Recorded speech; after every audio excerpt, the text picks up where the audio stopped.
안녕하세요. 하루 필수 말씀 충전 하필 큐티 조종환입니다.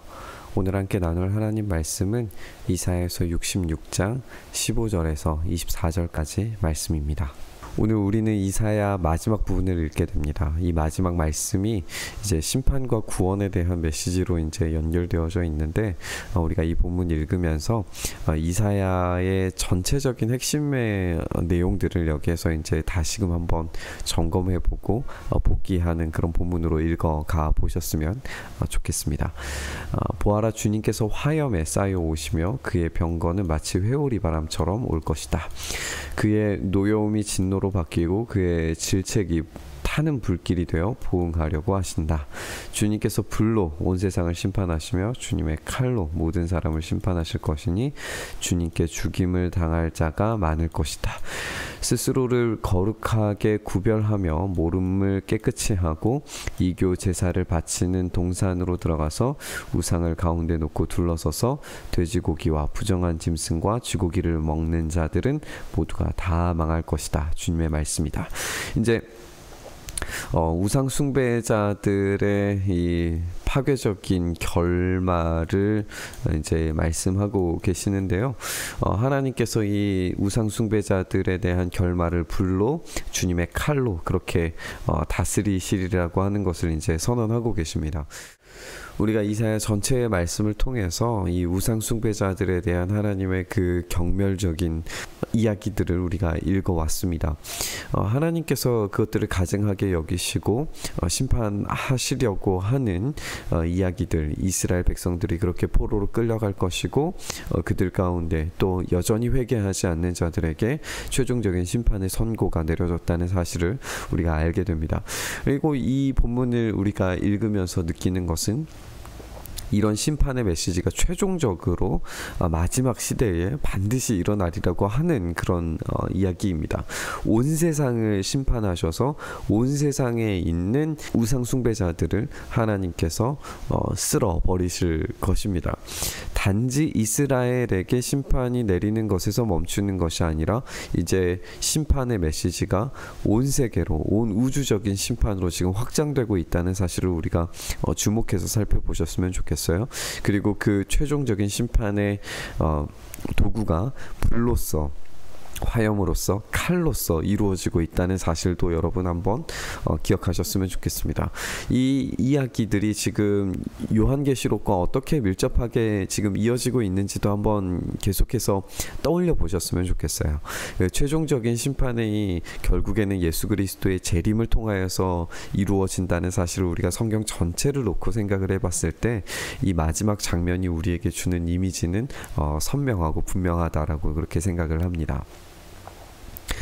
내가 그들의 일과 생각을 알기에 언어가 다른 모든 민족을 모을 때가 올 것이니 그들이 와서 나의 영광을 볼 것이다. 이렇게 전 우주적인 구원을 하나님께서 행사하실 때에 언어가 다른 모든 민족이 모여서 함께 영광스러운 각 방언과 언어들로 하나님을 찬양하는 그 모습들을 우리가 기대하고 생각하게 될 겁니다. 그렇기 때문에 이 말씀이 단지 이 땅 가운데에서 온 민족이 하나님을 찬양하러 오게 되는 그런 정도의 차원이 아니라 온 우주적인 그런 구원을 우리가 상상하고 우리가 교회의 세워짐에 국한되어지는 것이 아니라 요한계시록에 등장하는 각 나라와 백성과 민족과 방언들 가운데에서 하나님을 찬양하게 되는 거기까지 우리가 좀 나아갈 수 있었으면 좋겠어요. 그렇게 하나님의 영광을 보게 되는 일들이 일어나게 될 겁니다. 그리고 내가 그들 가운데 징표를 두어서 살아남은 자들을 다시스의 풀, 활을 잘 쏘는 룻, 두발, 야완 민족들과 나의 명성을 들은 적도 없고 나의 영광을 본 적도 없는 먼 섬들에게 보낼 것이며 그들이 나의 영광을 모든 민족에게 알릴 것이다. 이렇게 하나님의 영광을 보게 됨의 이야기가 많은 족속들, 정말 땅끝까지 이르러서 주님의 그 영광의 증인들이 되는 그런 모습들을 우리가 발견을 하게 되는 거죠.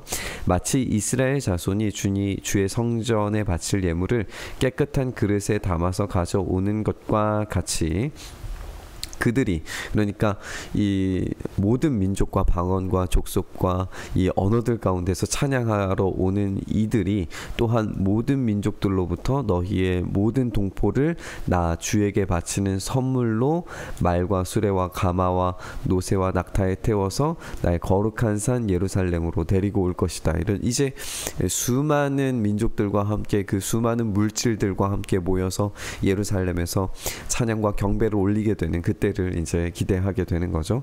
그리고 나도 그들 가운데에서 제사장과 레위 사람으로 삼을 자를 택하여 세우겠다. 이방의 민족들까지도 하나님께서 이 제사장 나라로서 새로운 역할들, 또 새로운 도성을 이제 세우시게 되는 새 창조를 행하실 때에 이제 이방 민족으로, 또 우리가 이 전 본문들에 대해서 생각을 해보면 고자라도, 그리고 이방인들이라도 와서 제사장 역할을 감당하게 되는 이런 새로운 공동체가 세워지는, 새로운 성읍이 되어지는, 새롭게 생육하고 번성하게 되는 그런 어머니의 역할을 하는 예루살렘이 등장하게 되리라고 하는 그런 기대를 우리에게 다시금 들려주고 있는 거예요. 내가 지을 새 하늘과 새 땅이 내 앞에 늘 있듯이 너희 자손과 너희의 이름이 늘 있을 것이다. 주님의 말씀이다.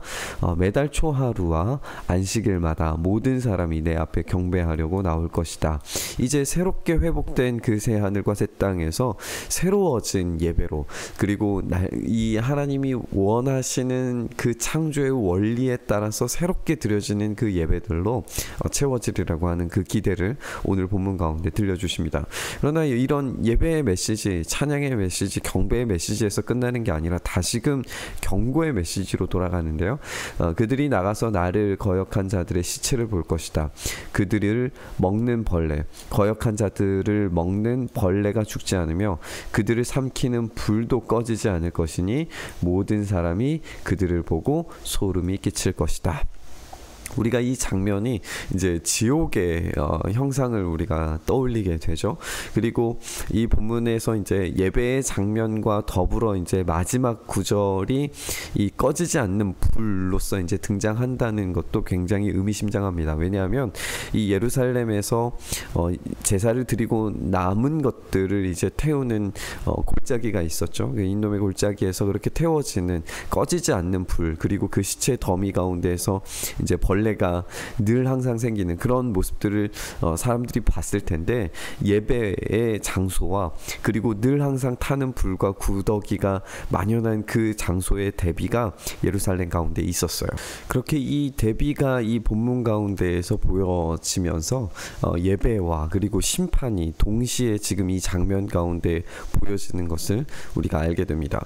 우리가 15절부터 17절 그리고 마지막 24절의 이 심판의 메시지와 이 가운데 있는 온 이방인들과 온 새롭게 된 이스라엘이 참되고 온전하게 하나님을 경배하는 모습이 이제 대비되면서 이제 하나님 나라를 중심부로 하여서, 그리고 그 주변부로 어둠 가운데 머물러져 있는 심판의 메시지, 이런 것들을 한번 구조적인 형상으로 한번 생각을 해보셔도 좋을 것 같아요.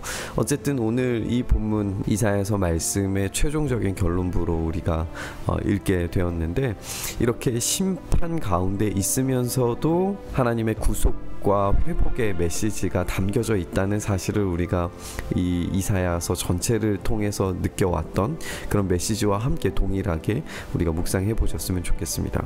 그러니까 이 말씀이 계속해서 포로기 가운데에서 읽어져 가고, 그리고 우리의 삶에서 다시 읽어져 가고, 신약의 시대에서, 우리의 시대에서 앞으로 예수님께서 다시 오시기 전까지의 모든 세대가 이 말씀을 읽으면서 심판 가운데에서 여전한 소망을 우리에게 전해주시는 그 메시지를 우리가 발견했으면 좋겠어요. 우리의 상황 자체는 우상 숭배자 같고 멸망당한 것 같고 좌절과 눈물과 한숨에 그런 찌꺼기 같은 인생처럼 느껴지는 그런 삶을 산다고 할지라도 그 가운데 여전히 새로운 피조물로서 우리를 다시 만드시는 하나님의 역사를 우리에게 분명하고 선명하게 이야기하고 계신단 말이에요. 그런 분명하고 선명한 구원의 메시지를 우리가 기억하면서, 우리가 붙들면서, 우리가 정말 저주받은 인생처럼 보인다 할지라도 우리가 하나님 앞에 회개함으로, 뉘우침으로, 겸손함으로 나아갈 때에 우리를 반드시 새로운 하늘과 새 땅으로 인도하시는 하나님의 그 역사를 끝까지 포기하지 않으시고 반드시 이루신다는 사실을 우리가 믿음으로 고백한다면, 이 말씀이 심판 가운데에서도 여전한 긍휼과 인내와 자비를 우리에게 베풀어 주시는 하나님을 발견할 수 있으리라고 믿습니다. 우리가 이렇게 최종적인 이사야의 결말부를 읽으면서 이사야서가 보여주는 이 심판 중에서도 우리에게 위로와 회복의 메시지, 최종적인 궁극적인 새하늘과 새 땅을 기대하게 만드는 이 종말론적인 기대까지도 우리가 함께 읽어가면서 우리의 삶 속에 이 종말에 대한 기대가, 그 소망이, 우리를 회복시키시는 참된 구원의 그 열망이 우리 안에 불붙듯이 일어나는 그런 말씀으로 우리가 이 말씀 함께 묵상했으면 좋겠습니다. 이렇게 우리 이사야서 말씀 함께 마무리하도록 하겠습니다. 주님, 심판 중에도 진노 중에도 주님의 긍휼과 인자와 자비를 잊지 마시고 우리 가운데 새로운 창조와 새로운 능력과 새로운 구원의 역사들을 베풀어 주시옵소서. 주님께서 그렇게 우리의 삶에 일하시고 역사하셔서 주님의 그 놀라운 크신 은혜와 능력이 우리의 삶을 온전히 붙들어 가시는 주님의 그 큰 구원의 위로를 늘 항상 기억하면서 최종적인 새로운 하늘과 새 땅이 우리 가운데 이뤄질 때까지 끝까지 이 소망 잃지 않고 주님 붙들며 날마다 매 순간마다 나눔과 베품의 삶에서, 십자가의 자리에서 겸손과 또 낮아짐의 자리에서 승리할 수 있는 우리의 삶 되도록 주님 역사하여 주시옵소서. 그렇게 우리 가운데 일하시기를 간절히 소망하며 우리 주님 예수 그리스도의 이름으로 기도드리옵나이다. 아멘.